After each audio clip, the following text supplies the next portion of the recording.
Hello there viewers, and welcome to iZine's Let's Play Kerbal Space Program Mark 1. They've finally released the game out of early access, and so I think it's time to give it a good old go.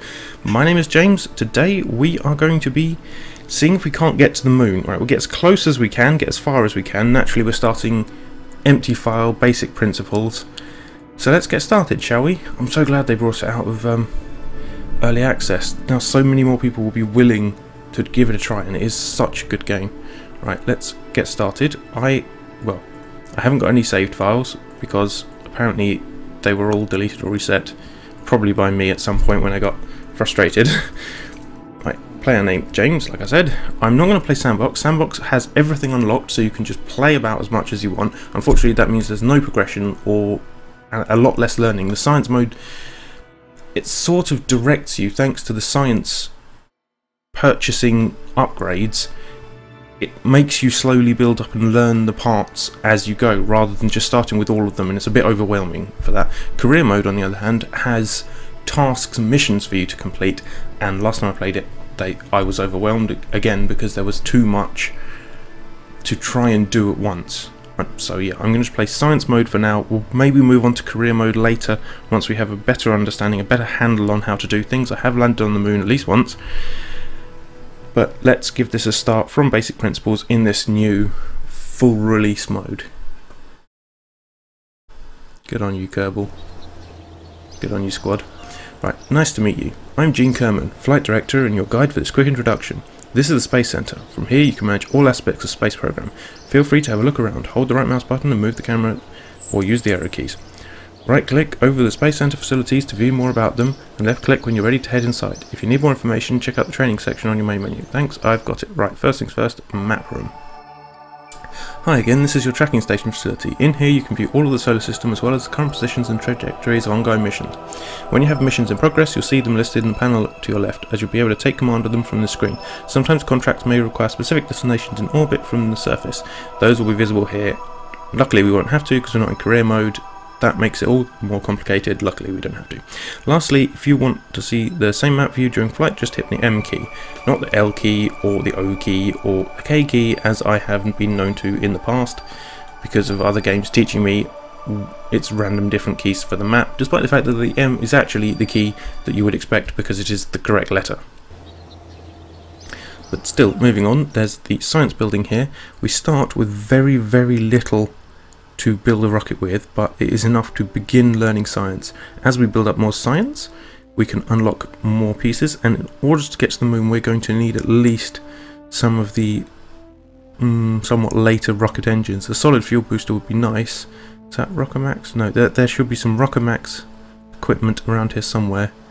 Is this the first Rockamax? Yeah, the first Rockamax stuff is over here. It does look like they've separated things down a bit more, but hopefully we'll learn about them as we keep going. There are certainly more sections to the science. Wow, look at how far it goes. And then that is actually stunningly impressive. Excellent. Right, so if we were to build space planes, which we don't have the capacity to do yet, we would be taking off from the runway and building within the space plane hangar. We don't need to worry about the astronaut complex administration or mission control at all because we're not playing career mode.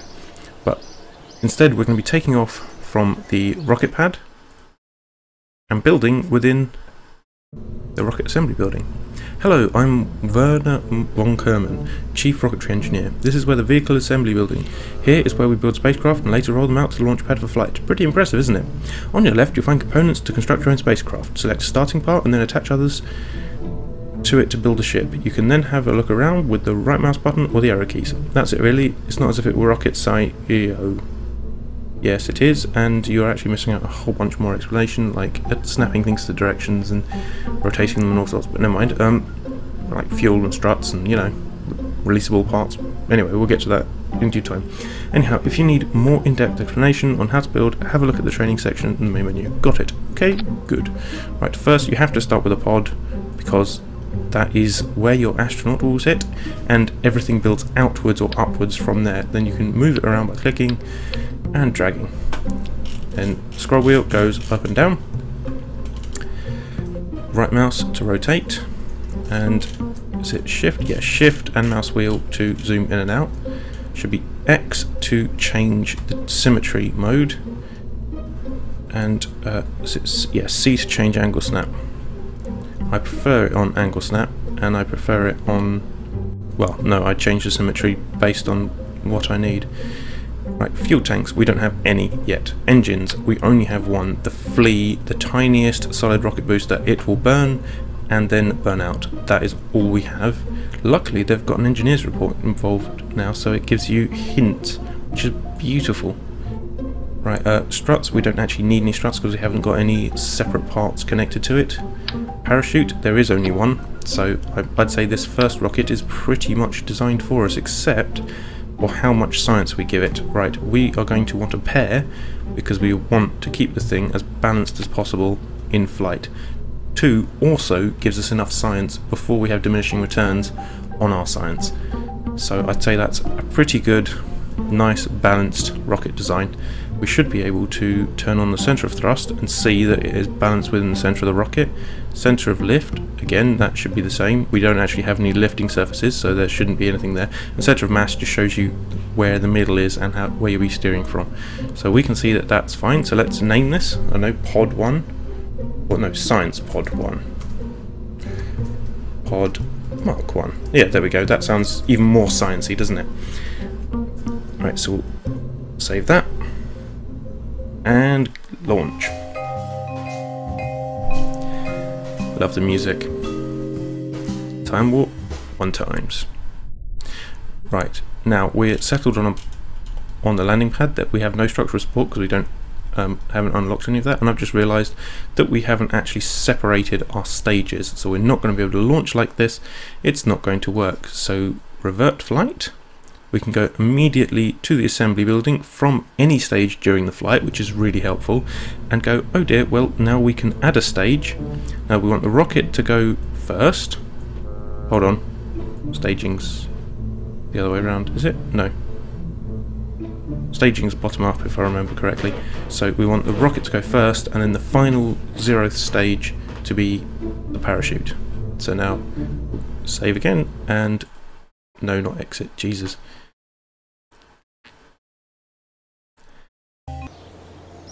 Let's go straight to the launch pad. Right, we want Science Pod Mark 1 with Jebediah Kerman. Actually, it's probably easiest just to launch it from here, because then when we revert, we can revert directly back to the vehicle construction. Yeah, there we go. Right, now with this engine, we are not able to vary the throttle, so we might as well hit it up to maximum before we hit launch and see how high we can get. So A, isn't it A? Have they changed the controls for acceleration? No, no, Z's maximum and X is minimum. Right, fair enough. Shift is still increase and control is decrease. Right, well that makes it easy enough. Maybe I customised my controls last time I had this installed. Right, so maximum thrust. We don't actually need the anti-roll stability, so let's hit the button and off we go. And now if we hit, no, we don't need the reaction control thrusters. There we go, stability assist system. And now we're as high as we can get, so if we zoom in, we can do some mystery goo from high in the atmosphere. Goo jiggles and wobbles as the craft flies. We get 2.1 science. We can keep the data, or we could even reset the goo canister and do it again from slightly higher up, so if we get more science for it. Now let's recover it for 7 science. Now let's see what Jebediah Kerman thinks. So what do we want? We want a crew report. Yes please, recover 3.5 science, keep data. Right, now quickly EVA. Uh-oh, that was not good. So revert the flight to launch. If we may want to get him out earlier this time, so full oil systems, full power. See if we can't keep an eye on our... No, that's pretty much as high as we're going to go. Quickly observe mystery goo. Quickly EVA. Oh, apparently wind resistance means you can no longer EVA while you're moving so much. That is a shame. It's interesting though. Revert flight, revert to launch. That means that we're not going to be able to take in-flight data, which was previously a brilliant way of getting a lot of data. So instead we're just going to have to do a crew report and 2 GU observations. Wow, look at that rolling around. Observe mystery GU. We get 7 science for that. If we do the other one, we get another 7 science, but after that we would start getting less and less science each time. Right, crew report. The shores look inviting and you watch as the waves roll to the coast. Very interesting. Keep the data. Unfortunately that seems to be all the science we can get for now. So now we just watch as we slowly descend back to the planet.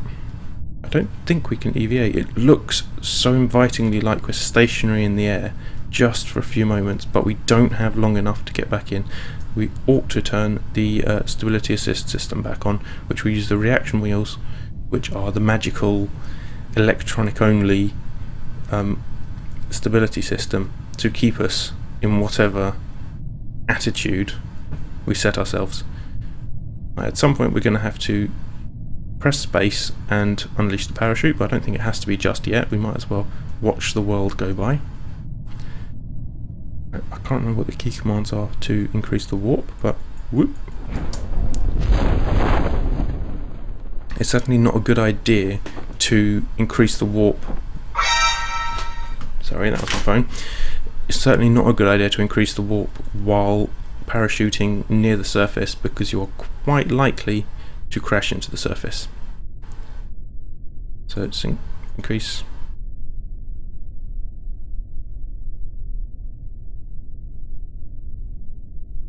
Just closer and then stop when we're near the ground. Down to our minimum speed. We're not falling very quickly and we land safely. So now we can actually get an EVA report from above Kerman. So let's take the data and then store experiments and then see what our crew reports here, because this does, as I believe, count as a crew report from over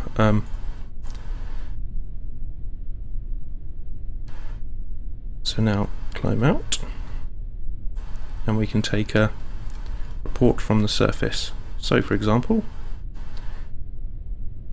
take surface sample, recovery, 9 science, that's good. EVA report. I don't think a spacesuit was entirely necessary to get here, was it? But we still get 2.4 science, so that sounds brilliant to me. So from then on we have to see if we can't carefully get back into the rocket. If we can't, we'll just have to recover the whole lot separately. No, it doesn't appear we can, but that's fine. So from here we recover the vessel, which will recover him and all his lovely science. Yep, surface sample, EVA report, recovery of vessel that survived flight. So we've now got 16.4 science, which seems pretty good to me. Ready for next assignment. Now we still have that science pod, but we can recover that and get even more science, the science that was aboard it. So crew report while flying, mystery GU observation twice, and recovery of a vessel that survived a flight. So 29 science, which is a really good start at least to go into the R&D. So this costs 5 science, so we will buy. It gives us a liquid fuel engine, another solid fuel booster, and the smallest, but it is a fuel tank, so we can finally use liquid controlled fuel for flight. Over here, engineering, we've got the Mark 1 cockpit, which is a slightly better cockpit, a science junior, which is almost critical to getting enough science, the communicatron, so we can transmit the science should we end up somewhere that we're not going to be able to recover anyone, and that is not a situation I want to be in, but at the same time it can happen. And the stack decoupler, which is really useful because if you've got a solid fuel booster, you're going to want to take it off in order to save weight when firing your second stages. We still have more engineering ability, but we're going to need a lot more science to get these next stages. We can actually afford some survivability, however, which gives us the radial mount parachutes, which increase drag significantly better, as well as micro landing struts. They increase drag much better than the initial parachute that we only have sort of one point of, so we might as well get those for now. We can't get a lot more after that, but that's a good start. So we can land safely. We can, well, service bay. Ooh, heat resistant service bay, ideal for protecting delicate instruments, stowing small service components such as RCS tanks, batteries, etc. Oh wow, that's brilliant. And a heat shield, small structural heat shield with an integral fairing. Well, that is interesting that I've never seen those before. Not from beta 1.9 or whatever it was. Or 0.9. Right, so let's go build our second ship. This time with a lot more pieces. Right, so we don't want Science Pod Mark 1, we want a new one. So let's start with a Mark 1 cockpit. We don't have any cost maximals. We don't have any cost that we can't reach. There's no point worrying about costs for now. Right, first things first, let's attach all the science that we are going to be using. Is the science, so we want Science Junior, which let us do science. Right,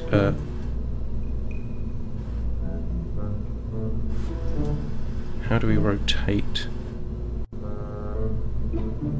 Ah, there we go, it's Q. So we want it in that direction, do we? No, probably not actually. Be nice if a Kerbal could actually reach it. Then we still want 2 mystery goo canisters, as ever.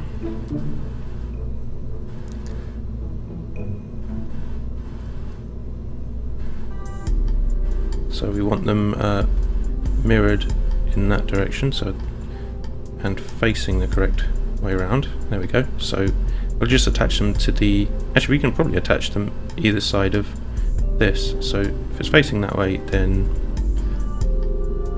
how about like that? That looks balanced to me. I mean, it's balanced in at least one direction. If we look at the center of thrust, we haven't got any thrust yet, but center of mass, mostly the center of mass is actually dead central. That's what we want. We don't want a communitron because it's just added weight, and we've got to bring everything back with us. Heat resistant service bay.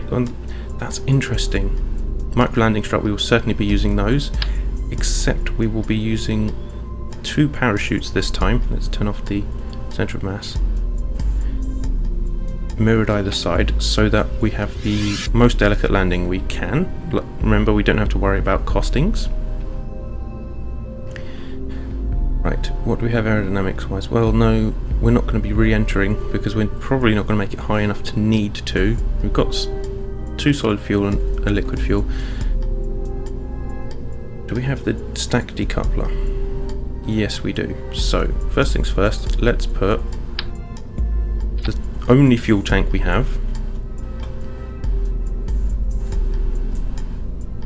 Then the only engine we have. Then we'll put a stack decoupler on the bottom. And finish up with the largest solid fuel booster we have. Now, this should be built centrally. So if we look at the center of thrust and the center of mass, you can see that we are definitely as central and on balance as we need to get. Now, it may be difficult to turn, and it'll certainly be difficult to turn if we run out of power, but I don't think that's going to be a terrible problem. Let's stick some landing struts on the last segment that will disconnect. Right, we want it in a 4 arrangement like that, I believe. It's probably the best. Oh, and I've just turned to. There we go. So now there is a very good chance of us landing this upright. Now, I can. Yeah, that should be enough. If I disconnect the decoupler. Oh no, it won't be. They're not going to be tall enough. That's such a shame. Oh well, let's get rid of those, and we'll just have to land it end on as carefully as we can. Should be an interesting challenge. I could build outwards or downwards with struts. I have not actually tried that before. That might be an interesting challenge. So build outwards.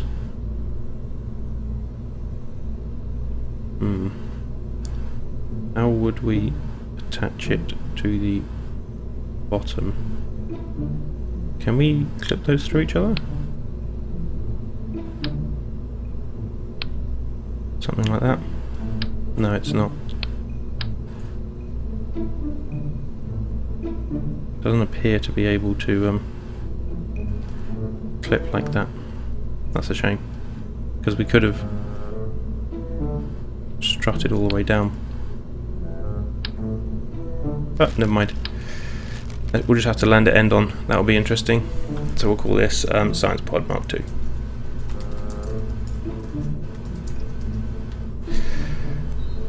Save it.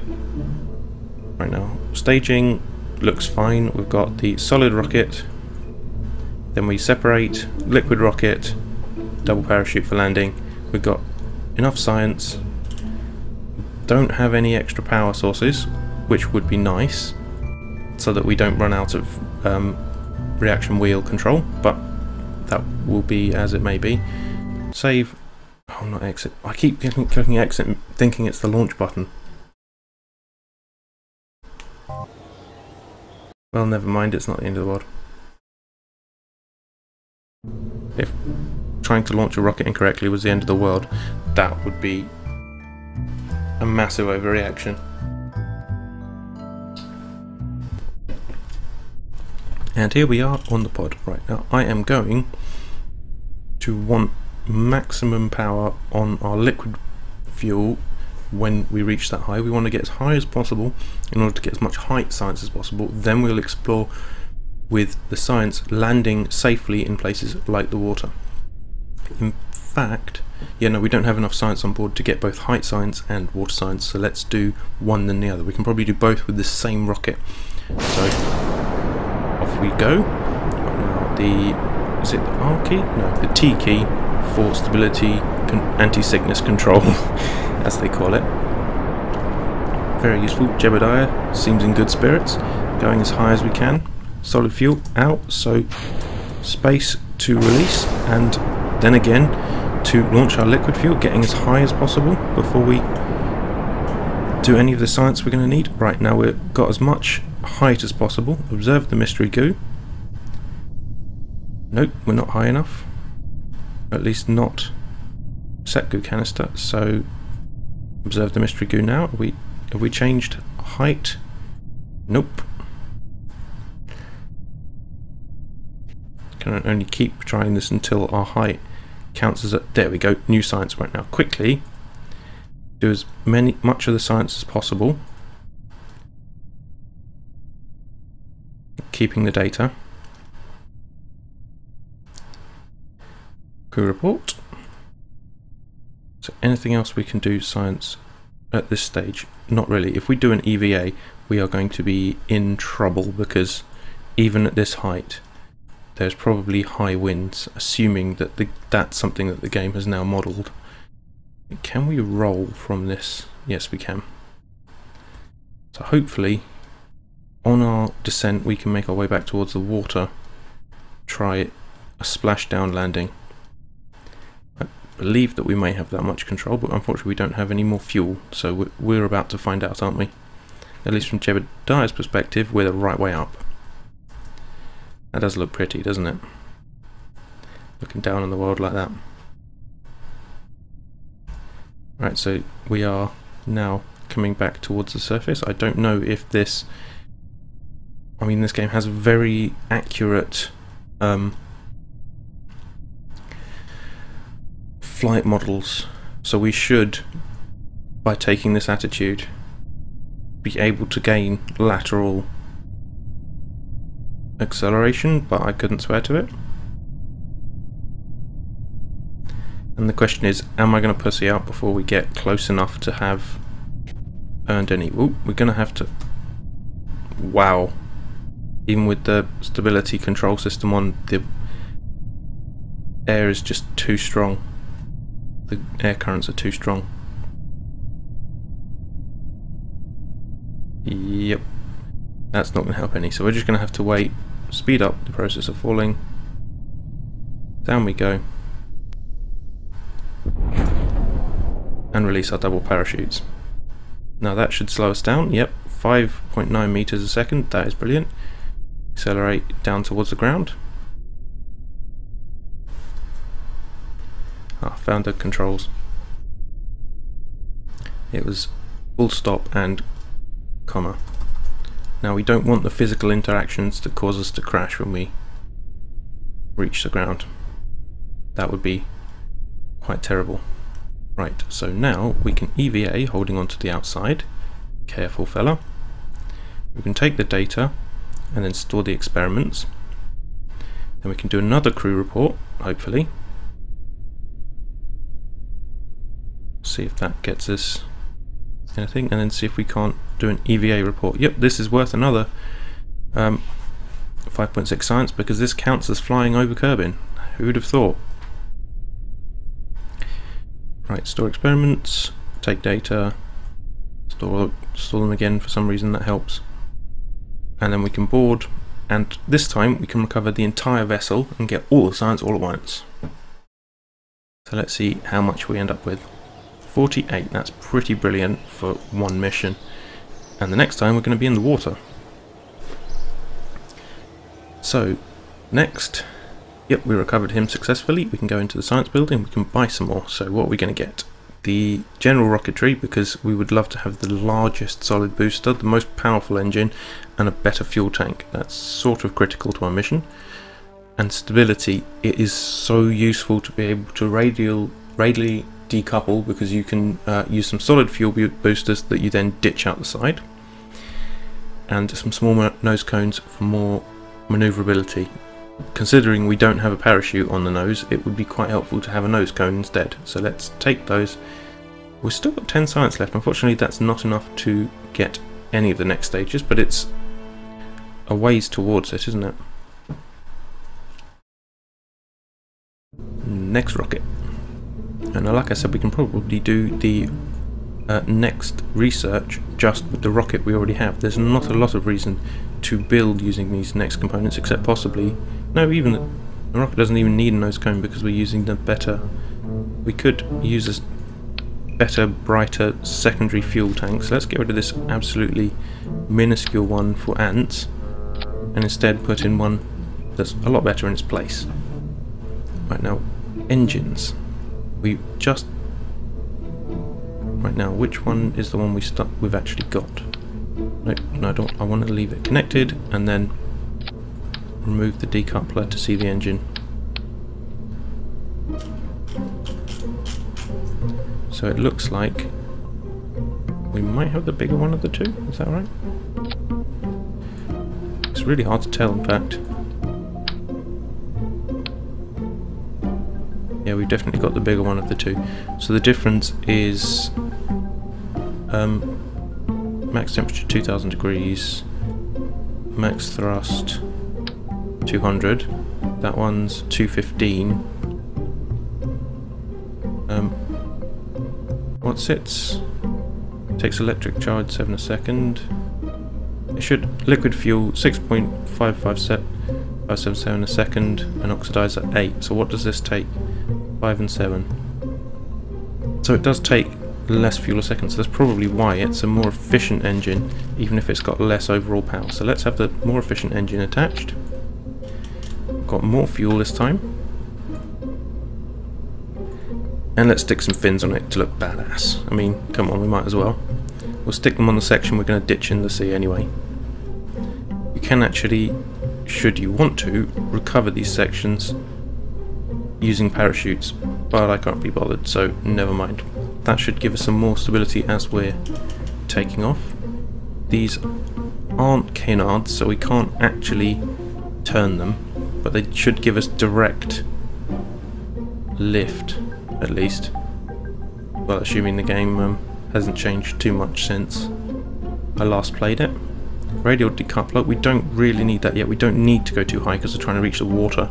We're not trying to reach orbit yet, so let's quick save our craft. It doesn't look too bad. I'd still like to make a lander so that we can land on the other parts of Kerbin, but that is probably to come next. So, save and launch. Off to the launch pad.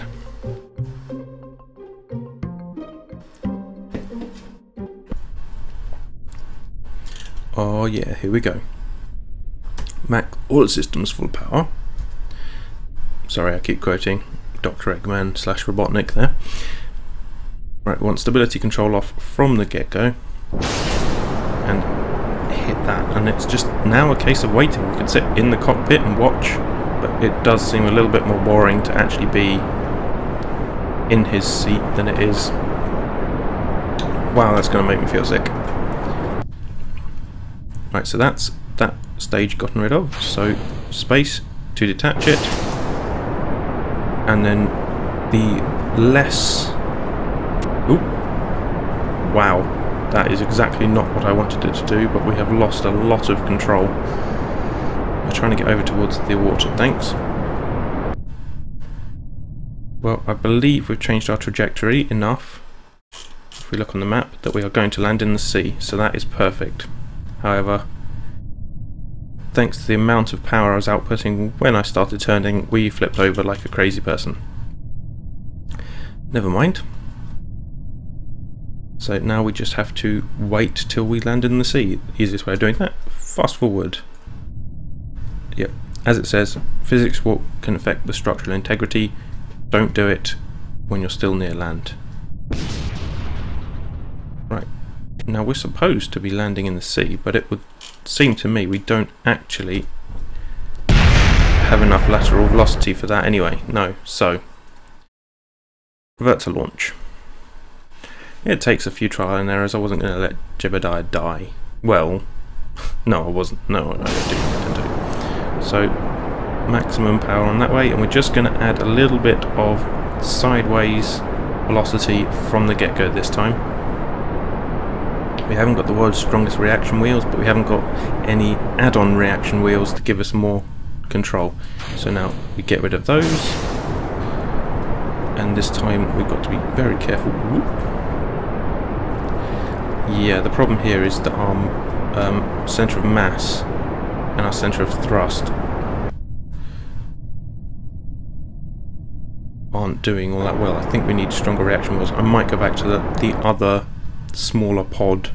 But we're definitely going to land in the sea this time, so let's turn the stability system on so that we don't end up having to clean out massive heaps of astronaut vomit, Kerbal vomit, and then we can hopefully accelerate. No, I understand the risks. I'm going to accelerate to 4 while we reach close to the surface, because we've got 2 parachutes to slow ourselves with, and then under parachute power we'll accelerate close to the bottom. You don't want any of these interactions on a larger rocket, and you certainly don't want them to happen when you touch the sea, because all of the forces are multiplied by the speed. So yeah, you want to slow that down, but unfortunately you don't want to wait sort of 2, 3, 4 minutes just to actually touch down, just to do some sea science. That does sound fun, doesn't it? Sea science. Come on, fella. Touch down. Jesus. I think maybe I used too many parachutes if we're running that slowly.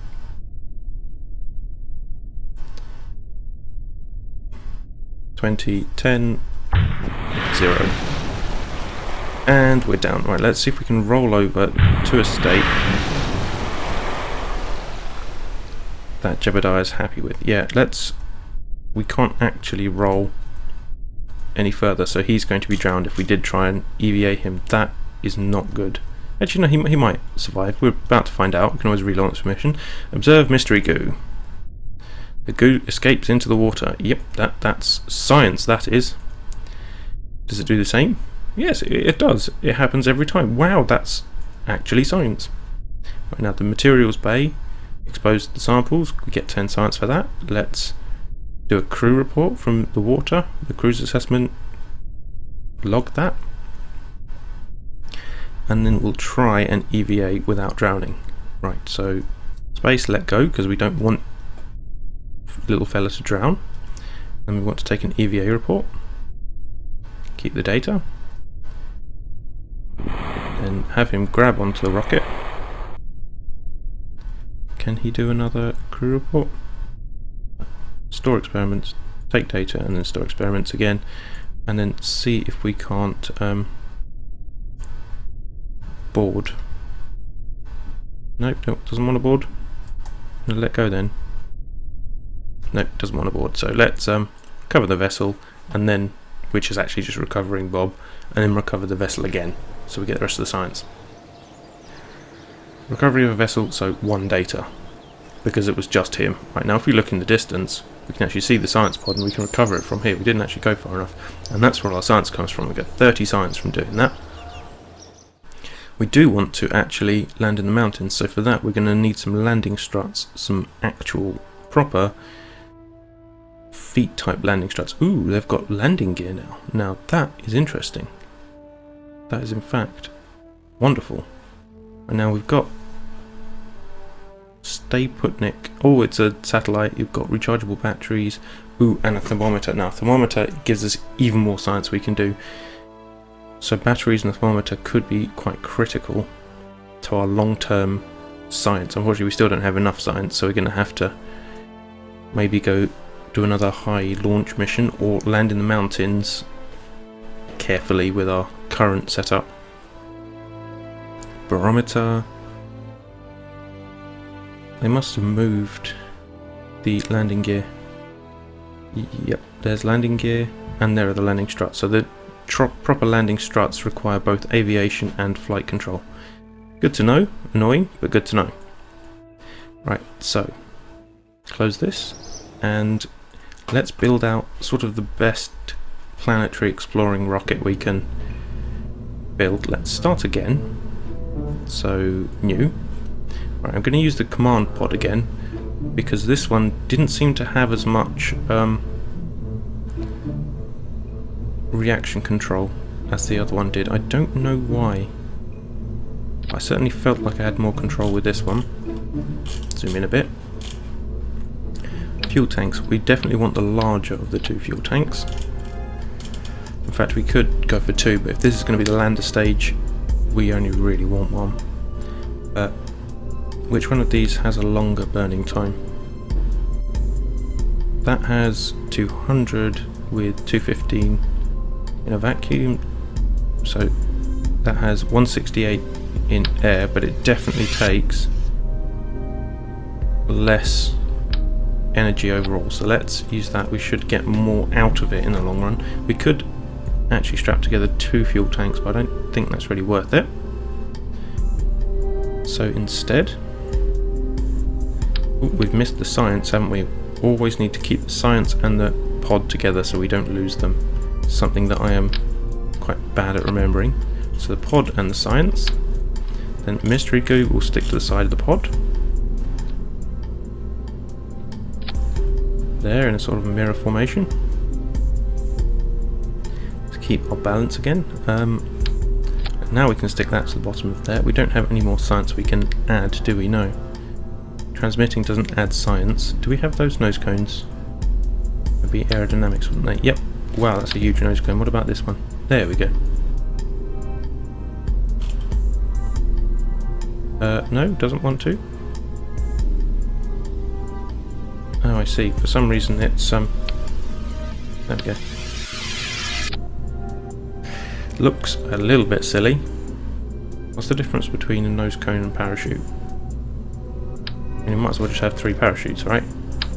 Yeah, I think that makes sense. So parachute there, stick, pair of parachutes either side. We'll be going slow enough, that'll be fine. Now the question is, can we ever attach these in such a way that they can make any difference? Well, first we'd have to make them at least in a 4. And then when we extend them, they're still not as tall as that, so we would have to strut them out somehow. And it doesn't appear that I know or have the skill to correctly strut as such. So it'd need to be as low as possible. I don't know how we would strut from this point. It would have to be the bottom of that strut. Oh no, that would do. That is actually probably too low. What happens if we put the lander legs on the ends of those struts and extend those. Oops, nope, still not high enough. That is quite annoying. So it's either too high or not high enough. We can't quite just... Then if we put the lander legs on it... Is that upside down? That would appear to be upside down.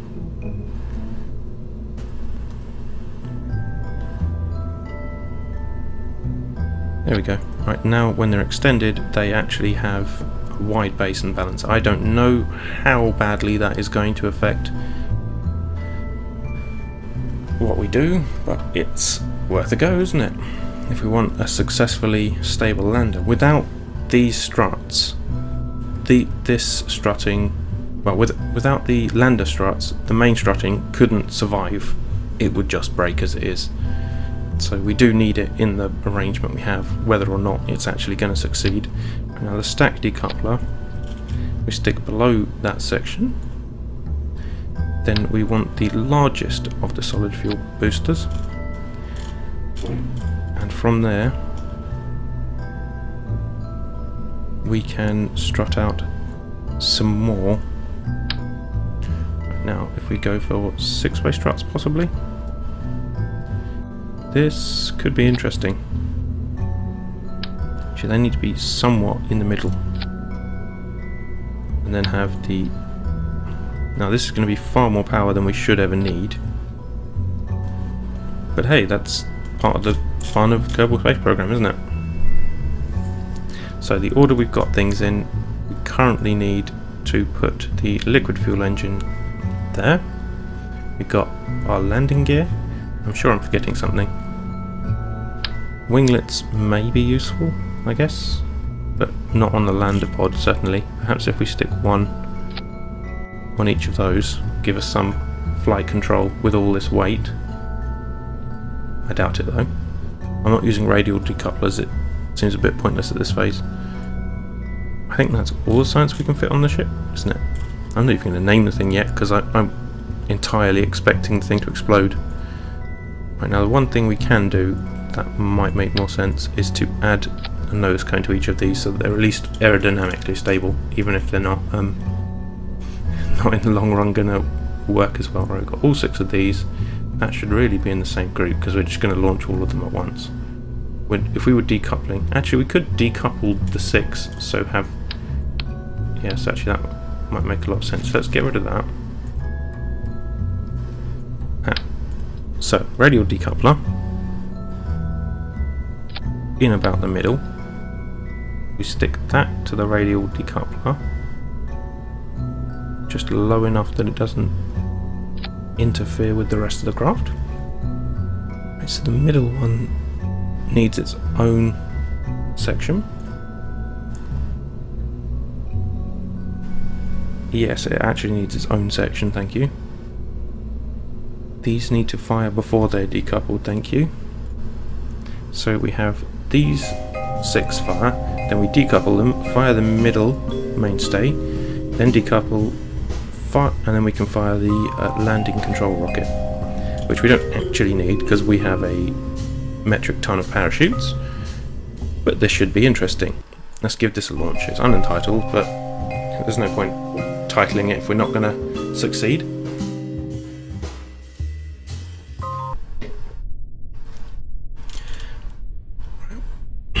Right, now my idea is that we're probably going to need maximum thrust when we reach the liquid fuel stage as it is.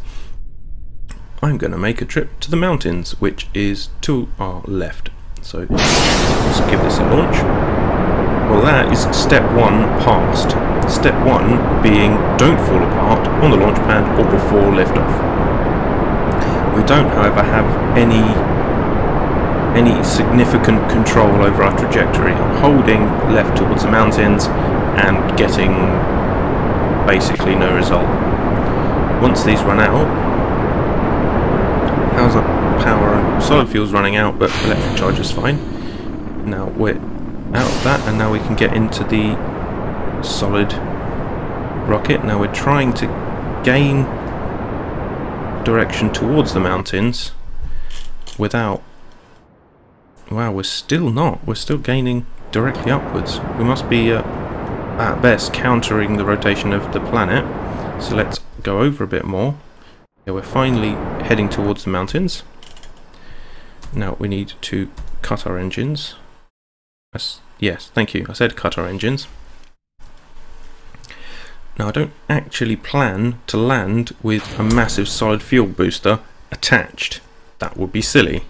But this is going to change our trajectory because it's going to give us more energy overall. We do have a very high apostasis though of 160 kilometers. So the question is, should we launch this mission twice and just go as high as we can the first time in order to get full space science? I think that might be our best option. So now we're in slow space orbit, so let's quickly science the heck out of this thing. So crew report 1, got it. Mystery goo, got it. Keep data, mystery goo, got it. Keep data, observe materials bay. Keep data. Right, now we are stable enough to EVA, so we want an EVA report. Keep data. Now we should be able to take and store. Do another crew report? No, because he's not on board. Yep, of course that would be why. So we board and see if we can do another crew report. It'll be worth less science, but you get still some science for having done it.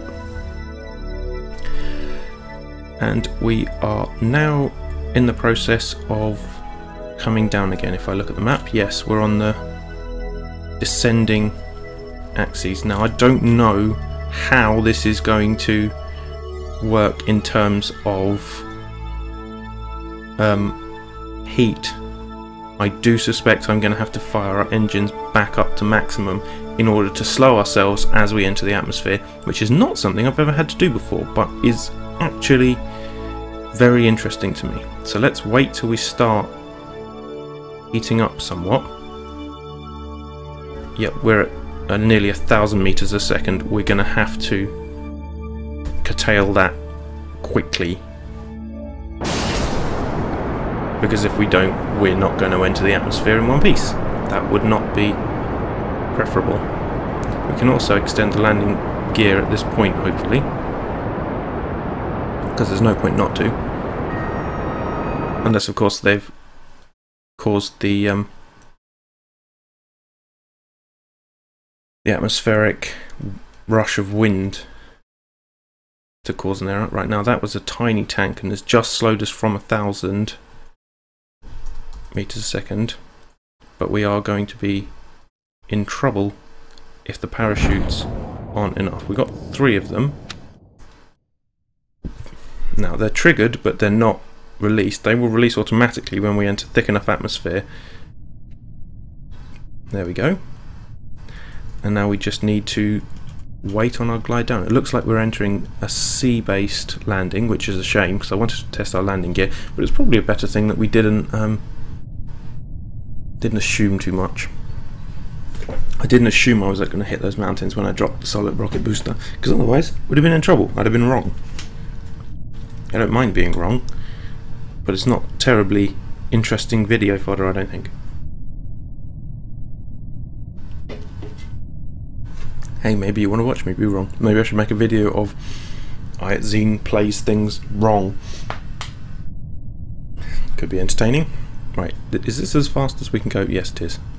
We're waiting for us to get closer to the surface before slowing down, because we're only going at 40 meters a second. We're going to be fine for landing. I hope so, 40 meters a second. I don't know what they yeah, our parachutes haven't even fully deployed. They widen out when they fully deploy. Come on, fellas. Spread your wings. Right, we shouldn't be at full speed for our parachutes. It should be when we break about the 500 meter mark that the parachutes deploy. We don't want to be at max speed for that. Yep, there we go. We do want to be at max speed now because we're doing 5 meters a second and we've got 500 meters to go. You're all welcome to wait for that if you like, but it doesn't sound like a party to me. Come on, fella. Nearly down. 30, 20. Perfect landing, upright, and the magical fake floor level beneath the water, we're standing on it perfectly. So the strutting all worked perfectly. I mean, we can still probably roll over by accident, but we do appear to be landed successfully. Let's recover the vessel and see what we scienced, because that's language. Oh yeah. 88 we're up to now.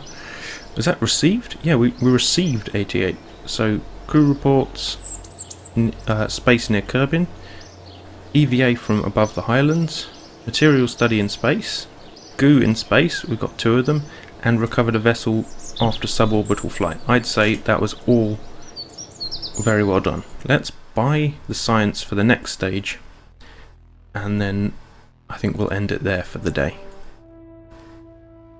on our mission to the moon. Right, we will need some of these things, but I think getting the ability to use our reaction wheels longer with the battery and getting more science per launch is probably the most vital we can get, and we can't afford another bit of science just yet after that, because it's all 45 at this level. So thank you ever so much for watching. I hope you enjoyed this video. If you did, you can click the like button, or if you hated it, you can click dislike. You can let me know what you thought in the comments, or you can tweet at ixzine. I'll be listening to that. Thanks so much for watching, and don't forget to subscribe if you want to see more in the future. I hope to see you next time.